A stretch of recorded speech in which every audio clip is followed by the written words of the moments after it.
been a fool. Right now I need someone. These songs changed your life, but you never knew what it took to make them. Behind the hits you grew up loving were real struggles, real pain, real secrets. And there's no happiness. Ooh, Superfly. Some of these songs were born in places most people never talk about.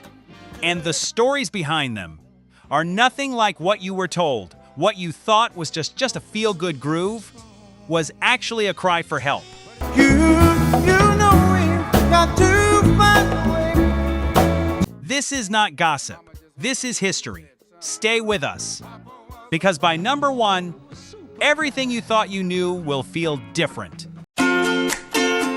Number 10, Jean Knight, Mr. Big Stuff. The big stuff. Who do you think you are? Now listen, if you are of a certain age, you already felt something just reading that name.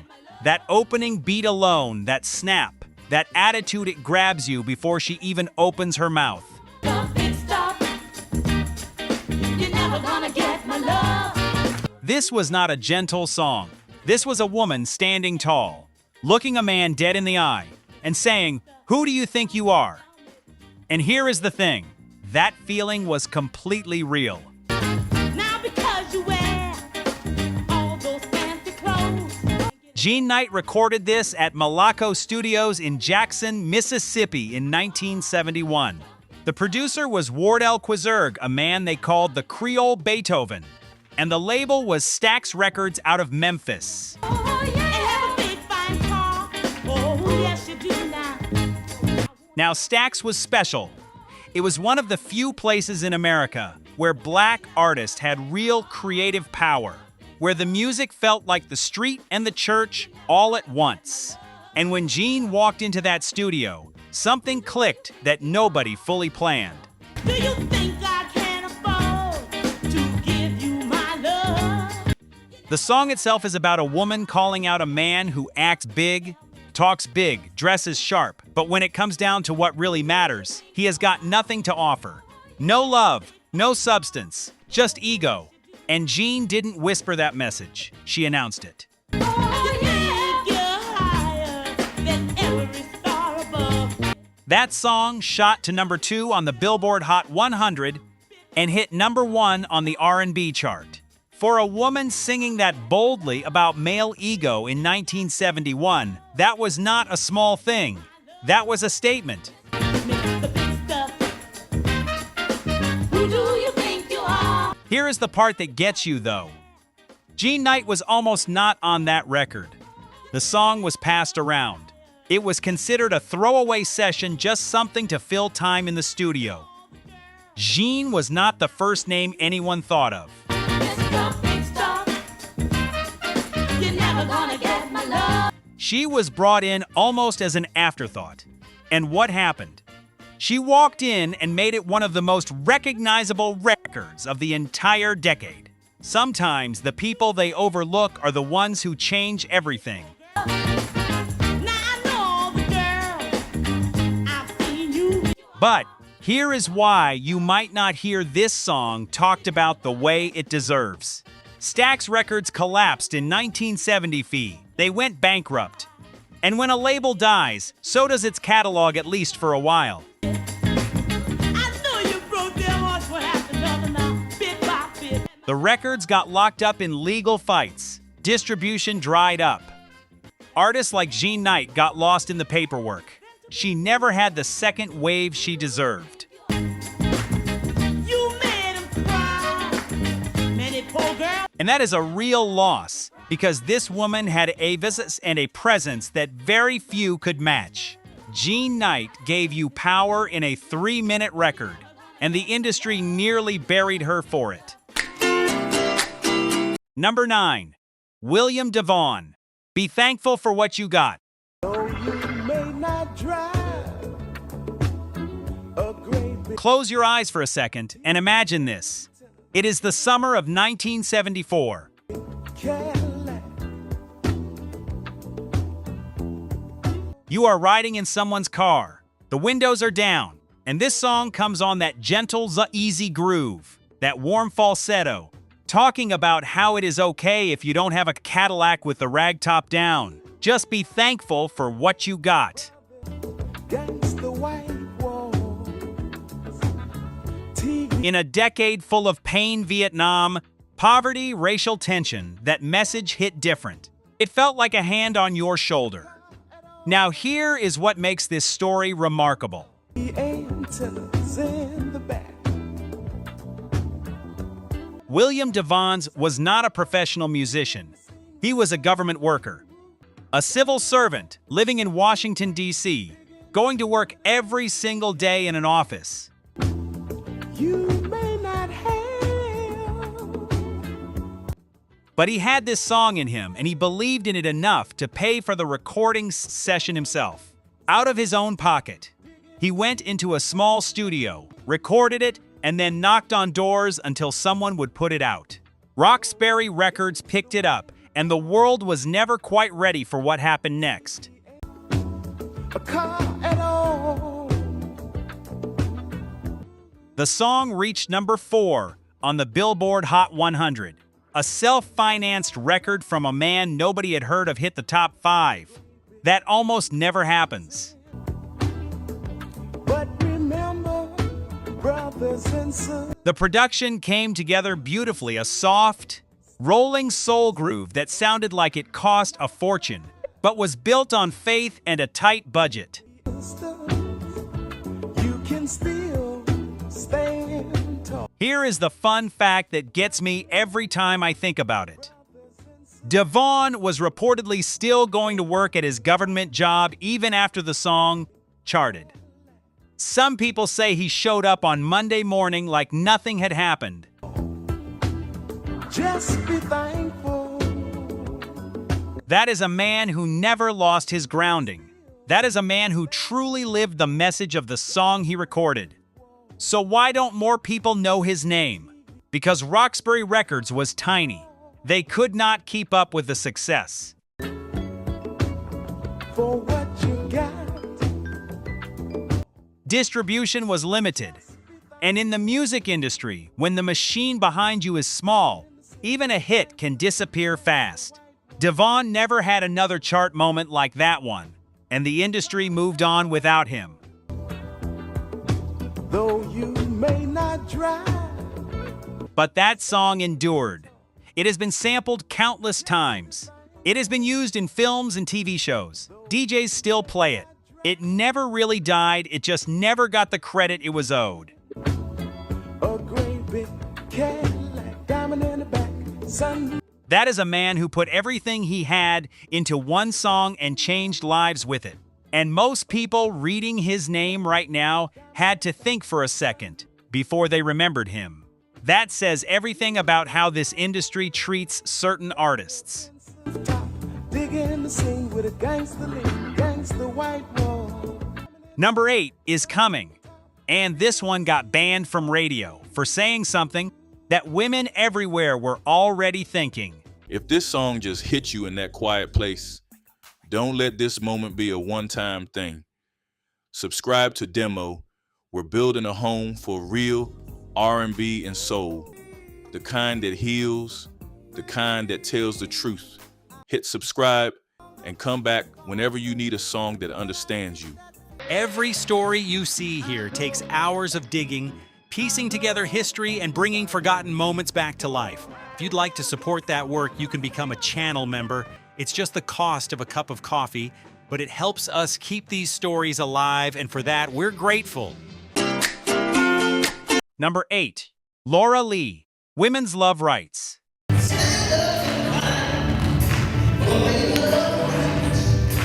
Now, before we go any further, I need you to understand the world this song walked into.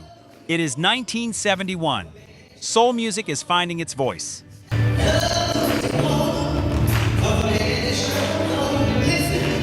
Artists are talking about real things, politics, the streets, relationships. But there are still rules.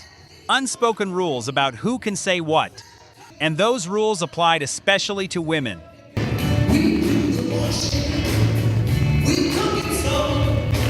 Laura Lee stepped right over them.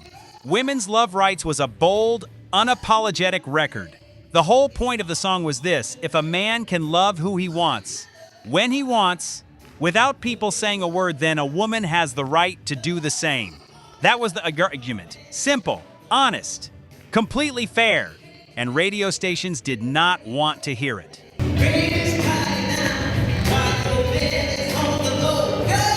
The song was released on Hot Wax Records, a subsidiary of the Invictus label out of Detroit.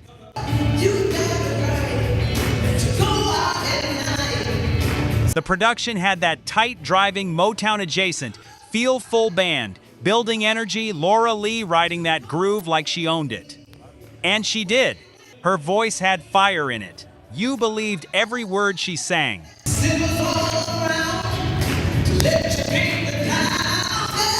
But here is where it gets complicated. Several radio programmers, most of them men, decided this song was too much, too bold, too direct. Some stations refused to give it regular rotation.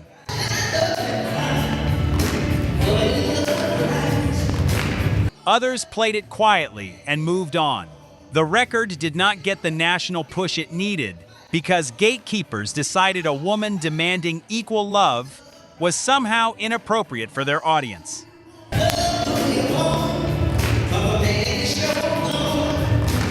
Here is the part that adds another layer to the whole story. Laura Lee was deeply religious. She came from a gospel background, and she has spoken about the tension she felt making a record this bold while holding on to her faith.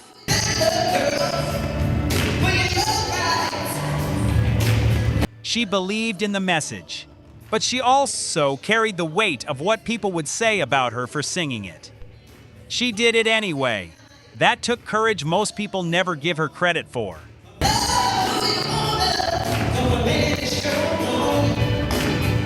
Why is this song not studied in music history classes?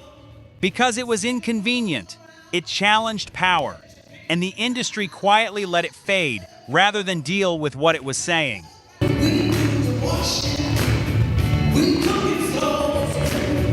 Laura Lee was right in 1971. And the fact that we are still having versions of that conversation today tells you everything you need to know about why this record matters.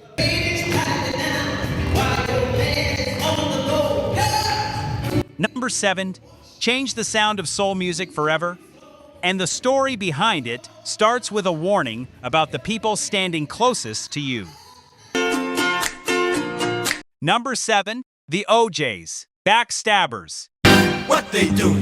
They smiling in your face all the time. They wanna You hear those strings and something in your body changes. That is not just music. That is a feeling. That is suspicion turned into a symphony. That is looking around the room and not knowing who to trust. take your place, the backstabbers.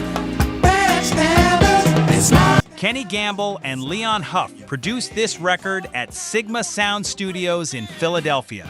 Philadelphia International Records was becoming one of the most important labels in black music history. And Backstabbers was one of the records that proved exactly why. In your face all the time. They wanna take your place, the backstabbers. The song is about betrayal, not from enemies, from friends, from the men who shake your hand, smile in your face, and then go after everything you have built the moment your back is turned. Backstabbers. They smiling in your face all the time. The OJs sang it like they meant every single word. Because the truth is, in the music industry and in life, this is not a fictional story. This is something that happens to real people every single day. Wanna take your place, the backstabbers. Backstabbers. The record hit number 3 on the Billboard Hot 100 and went straight to number 1 on the R&B chart. It was a breakthrough for Gamble and Huff's whole Philly soul sound. Lush, orchestrated, cinematic. Fellas who have someone and you really care, yeah. That string arrangement, done with incredible detail, does not just accompany the vocals. It tells the story all by itself. When those strings come in, you feel the danger. You feel the betrayal before they even sing the words.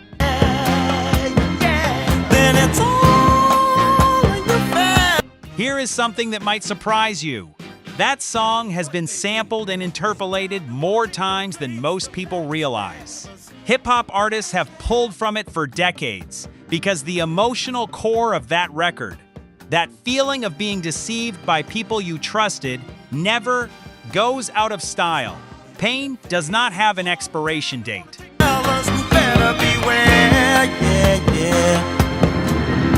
So, why doesn't Backstabbers get the same reverence as some of the other classic records from this era? Part of it is the disco wave that came later and swept a lot of soul records off the cultural map.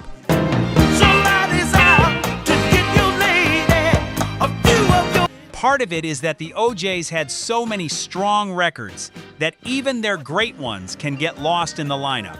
But if you play this record for someone who has never heard it, watch their face change when those strings hit. That reaction is proof that the record still has power.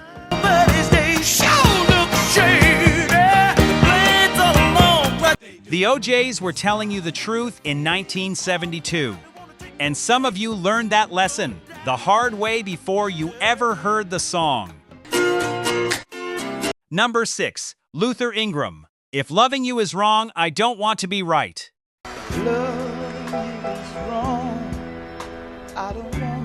There is a reason this song made people pull over to the side of the road when it came on the radio. It is that slow, measured groove.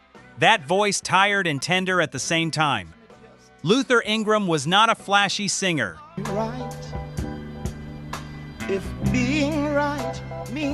He was not trying to show off. He was telling the truth about something most people felt, but nobody wanted to say out loud. He was singing about loving someone who did not belong to him, knowing it was wrong, and being unable to stop. Without you, I'd rather live alone doing life. The song was written by Homer Banks, Raymond Jackson, and Carl Hampton, and released on Coco Records in 1972. The production is restrained on purpose. They wanted nothing to distract from the emotion. Your mom and daddy say it's a shame that you're down. And what they got was a record that went to number 1 on the R&B chart and crossed over to the pop side in a serious way. This was not a niche record. This was playing on jukeboxes, in homes, on radio across America.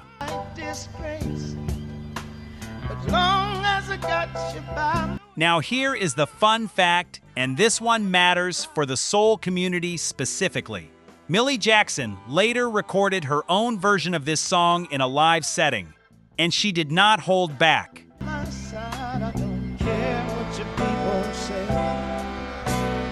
Where Luther was reflective and quiet, Millie was raw and theatrical. She turned it into a whole experience. Your friends tell you it's no future in love. That live version became legendary on the soul circuit, particularly in the American South and among Caribbean communities overseas. Two completely different approaches to the same song, and both of them true.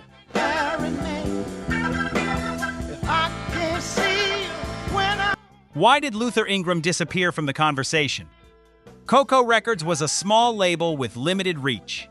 When the song hit, they did not have the infrastructure to build on that momentum.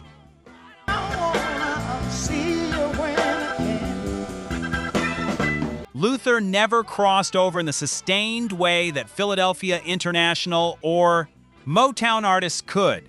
He had the voice, he had the material, but the machine behind him was not big enough to carry him further.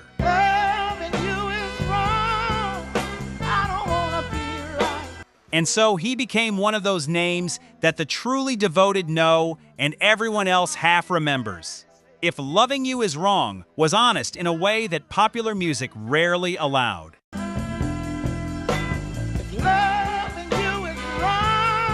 And that honesty is exactly why it still feels like it was written about your life all these years later. Number 5, Billy Paul, Me and Mrs. Jones. Me and Mrs. Jones. This one right here. There is a moment at the start of this song where the music settles that beautiful, slow sway, and Billy Paul opens his mouth. And whatever you were doing, you stop. We got a thing. Because this man is about to take you somewhere private, somewhere that doesn't belong in public. And yet here he is, telling everyone.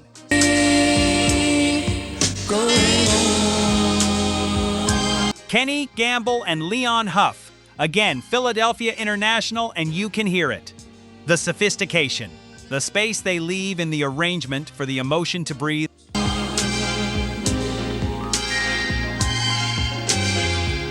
This is 1972, and Billy Paul is singing, as clearly as a man can, about having an affair, not apologizing for it, not explaining it, just living in the feeling of it and aching because of what it costs. We both know that it's wrong, but it's much too. The song hit #1 on both the R&B chart and the pop chart. That was not a surprise after people heard it, but it surprised the label before it came out. To let it go now. There were people internally who thought it was too mature, too direct, too adult for mass radio. They pushed to release it anyway. And what happened? It became one of the defining records of that entire decade.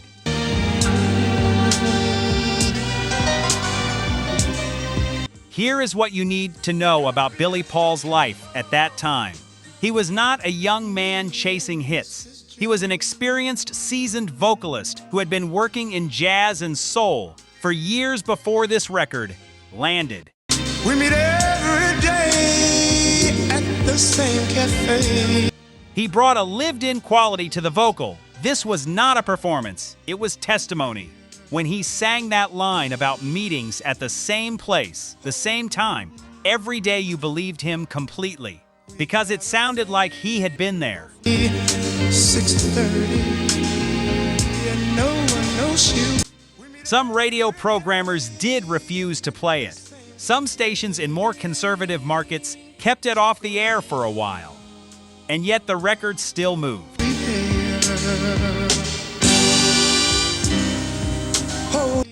Because people were buying it, requesting it, passing it around. The gatekeepers couldn't stop what people already felt connected to. Holding hands, making all kinds of plans. Why doesn't Billy Paul get mentioned in the same sentence as some of the other Philly soul giants? Honestly, that is a conversation the culture needs to have. While the jukebox plays a favorite song. Because this man gave you one of the greatest soul recordings ever made.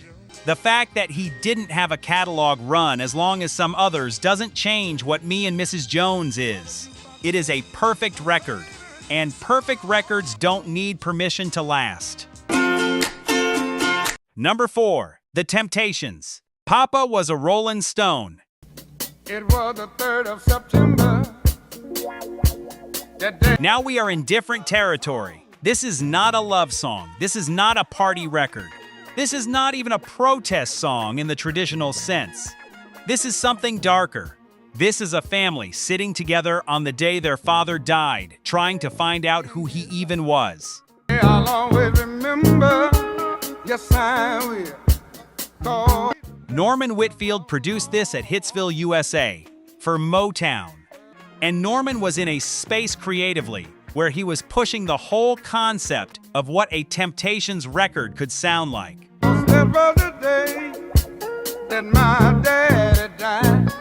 The original album version runs over 12 minutes long. 12 minutes. In 1972, that was almost unheard of for a soul record. The label thought he had lost his mind, but Whitfield knew what he was doing. I never got a chance to see That long, slow build at the beginning, that bass line, those drums, that crawling tension, it sets up everything. By the time the vocals come in, you are already inside the story. him. Never heard nothing but bad things about him. And the story is this: a boy asking his mother on the day his father is buried, "Who was this man? What did he do? Was he good?" And the answer, every time, is the same. Papa was a rolling stone. Wherever he laid his hat was his home. Mama, I'm depending on you. Tell me the truth. The song won 3 Grammy Awards in 1973. 3. And it deserved every single one of them. This was not just music. This was literature. This was a conversation about absent fathers, broken families, and the questions children carry their whole lives brought to life in a soul record. Mama just hung her head and said, son, Papa was a... Here is the detail that always gets people when they hear it. The lead vocal parts are split between different members of the group, each one representing a different child asking a different question. It is structured like a narrative. On a stone, wherever he laid his hat. Like a play. Norman Whitfield and Barrett Strong, who wrote it, built something architectural, and the Temptations inhabited it completely. Was his home. And when he died, all he left. Why is this song not talked about in schools as one of the great American artistic achievements of the 20th century? Because it is black music. Because it was filed under R&B and kept in that box.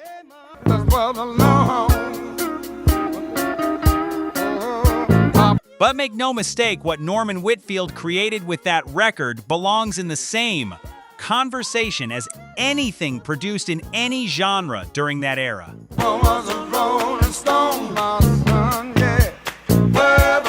This song told the truth about fatherlessness before that conversation was considered acceptable in popular culture. And it did it beautifully. That is what makes it disturbing. That is what makes it great. Number 3, Curtis Mayfield, Superfly. Darkest of night with the moon shining bright. There's a set going strong. Now earlier, right at the start of this video, I told you there was one entry that sparked a war. A real division. Not between strangers, but within the black community itself. A lot of things going on. The man of the hour has an air of great. People who loved each other. People who shared the same struggle. Divided by a movie soundtrack. This is that entry. Power. The dudes have envied him for so long. Ooh. Let me set the scene for you. It is 1972. The blaxploitation era is in full swing. Films made mostly by white studios but starring black actors set in black neighborhoods are flooding cinemas across America. And the film Superfly is about to hit. Superfly. You're gonna make your fortune bad. The main character is a cocaine dealer. He is glamorous. He drives a beautiful car. He wears incredible clothes. And at the end of the film, which was unusual for the time, he gets away. He escapes the system. He wins. But if you lose, don't ask no questions why.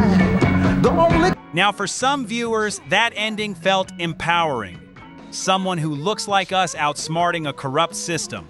But for others, community leaders, parents, educators, black newspapers, and civil rights organizations, this film was a disaster. Game, you know it's do or die. Ha, ha, ha. They saw it as Hollywood telling young black men that drug dealing was a path to power, that it could be glamorous, that it was something to aspire to.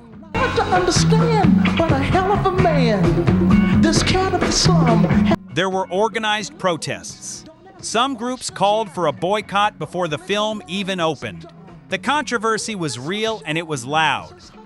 And then Curtis Mayfield sat down to write the soundtrack. Now, Curtis Mayfield was a genius, a genuine, serious artist who cared deeply about his community. But a man wasn't dumb, but a weakness was shown, cause his hustle was wrong. He had been writing social commentary since the 1960s. He was not a man who made music without intention. And his intention with the Superfly soundtrack was absolutely clear. He wanted to write songs that told the truth about what that life actually cost. His mind was his own, but the man lived alone. Oh, super. The drugs, the violence, the emptiness underneath the glamour. Listen closely to Superfly the song. He is not celebrating the dealer. He is mourning him. He is documenting a tragedy dressed up in a silk shirt. Fly. You're gonna make your fortune bye-bye. The lyrics are a mirror, not an advertisement. Curtis said in multiple interviews that he was making a moral critique using the music to say what the film itself would not say directly. But if you lose, don't ask no questions why. The only game. But here is where it gets complicated. The production was so smooth. The groove was so undeniable. The sound of that record was so cool, so sophisticated, so magnetic that many listeners heard the vibe before they heard the message. You know it's do or die. The game. Young people especially. When something sounds that good, you want to be part of it. And that is where the line between critique and glorification started to blur, not in Curtis's intention, but in how it landed. Plays it plays for keeps. Hustling times and ghettos. Some community leaders were furious with him. There are different versions of the story about how he was received during that period. In some interviews, people close to that world have described a real tension and anger directed at Curtis from people who felt he had given the enemy a beautiful soundtrack. Streets trying to get over. That's In other accounts, people say he was respected for his bravery in tackling the subject at all. There are different versions of the story, and honestly, both sides had a point. what he trying to do, y'all. Taking on. The film industry used black suffering as entertainment and profit. That was true. And a soundtrack that sounded that gorgeous risked making that suffering seem appealing. Also true. That he can take. Gambling with the odds of fate. But Curtis Mayfield was trying to do what black artists have always done, to look at hard reality without flinching and to find humanity inside the darkness. That was true too. What we know for certain is this. Trying to get over. Trying to get over. The Superfly soundtrack outsold the film. It is considered one of the greatest film soundtracks ever recorded. Curtis Mayfield produced it himself on his own label, Curtis Records, and it gave him creative and financial independence that most artists in that era never achieved. Trying to get over. And yet, the controversy followed him. Some radio stations were cautious about the record. Some community groups never fully forgave what they felt was an endorsement, even though that was never what he intended. That tension shaped how the record was discussed for years afterward. Trying to get over. The legacy? It is complicated in the most beautiful way. Because a record that divides people is a record that means something. It made people argue. It made people think. It made people choose sides. That is not a pop song, that is a cultural event. Oh, Superfly. Curtis Mayfield gave us a mirror and asked us to look at ourselves honestly. Not everyone was ready for what they saw. And that is exactly what great art is supposed to do. Number 2, The Spinners. Love Don't Love Nobody. Sometimes a girl. There is a different kind of ache in this record. Not the dramatic ache of betrayal. Not the complicated ache of forbidden love. This one is quieter, more private. Will come and go. This is the feeling you get when love walks away and leaves you standing in an empty room, wondering what you did wrong, wondering if love was ever really yours to begin with. You reach for love. Tom Bell produced this at Sigma Sound in Philadelphia, and this was Tom Bell operating at the absolute height of his powers. The arrangement on this record is staggering. The strings do not just decorate the song. They carry weight. They breathe. They ache along with the vocals. But life won't let you know. The Spinners were a remarkable group, 5 voices that could do things together that individually would have been impossible. And on this record, they laid everything out. The way the lead vocal rides that slow groove, the way the harmonies swell underneath it is not performance, it is surrender. That in the end, The song appeared on their 1974 album, and in its extended form it runs over 7 minutes. And here is the part that should matter to you. The full version was a sound system favorite, particularly in the UK. you'll still be loving her. But then she's gone. In the Caribbean, in communities where people took their music seriously and played it loud and let it run. The longer the record, the deeper it went. And the deeper it went, the more people felt it. You're all alone. Here is the fun fact. This song started as a B-side. A B-side, the flip side. The one that nobody was supposed to care about. DJs discovered it. They flipped the record over, dropped the needle, and watched the dance floor react.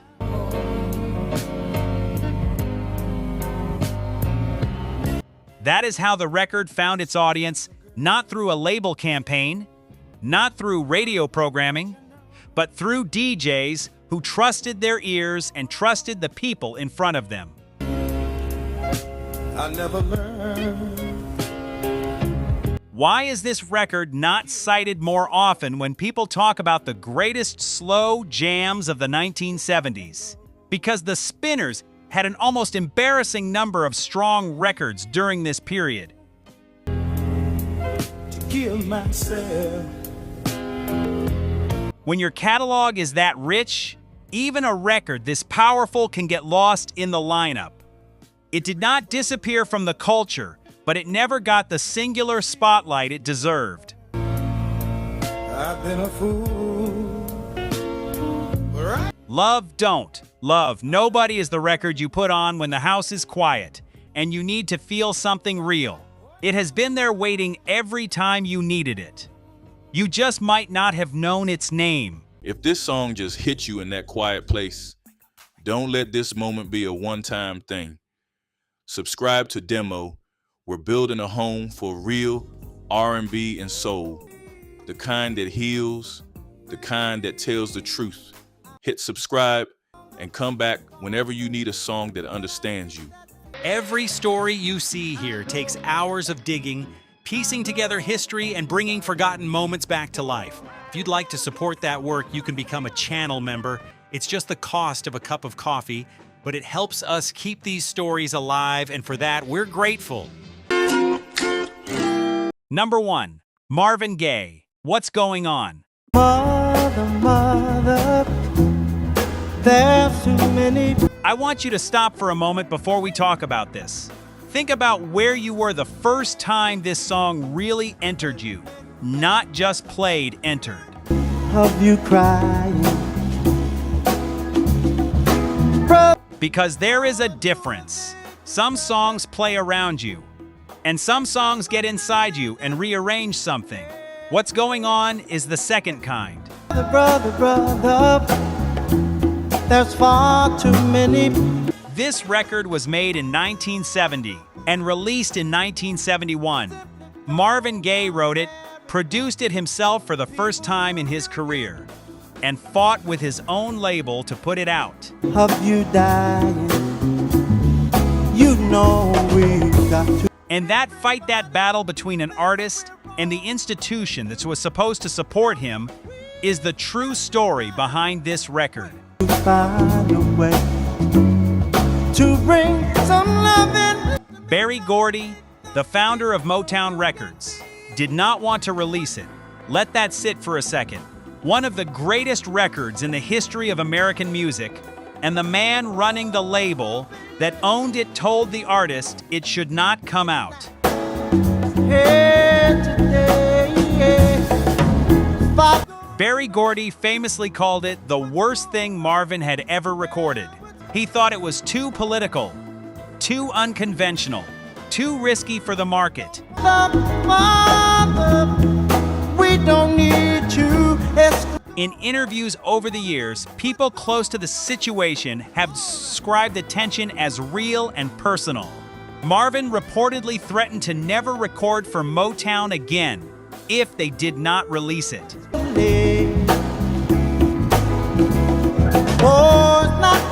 He had leverage. He was one of the label's biggest earners. And eventually, they blinked. They put it out as a single.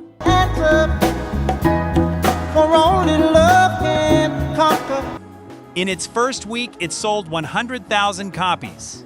It became the fastest-selling Motown single in the label's history to that point. Now let me tell you where this song really came from.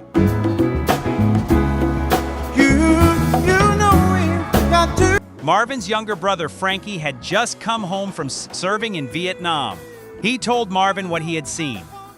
The death, the destruction, the confusion of fighting a war that many people at home were protesting in the streets.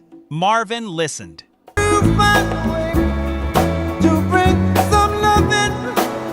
And what he heard broke his heart.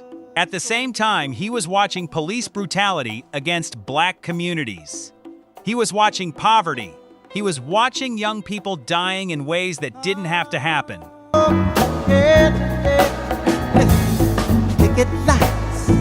And he turned all of that into music.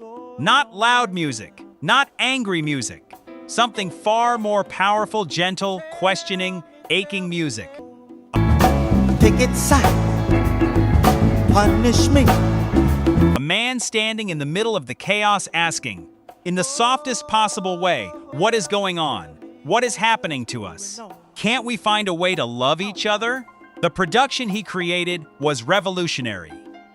Instead of recording the instruments and vocals in traditional separate layers, Marvin built an atmosphere. With brutality, talk to me, honey. The musicians would sometimes all play at once in the studio. You can hear conversation in the background of the recording, actual voices, actual people. He wanted it to sound like you walked into a room where life was happening. Not a studio performance. Life. So you can see what's going on. The record did not just change Marvin Gaye's career. It changed what soul music was allowed to be. Before What's Going On, the expectation was that black popular music would entertain, would celebrate, would dance. What's going on? Hey, what's going on? Tell me what. After this record, there was space for black artists to interrogate the world, to question, to mourn, to demand better quietly. It was covered. It was sampled. It was used in documentaries and films and protests and funerals and graduation ceremonies. What's going on? Woo! Come on, man. It transcended the chart position, the era, the genre. It became part of the American story itself. And the most disturbing part? The man who made it was almost stopped by his own team before anyone could hear it.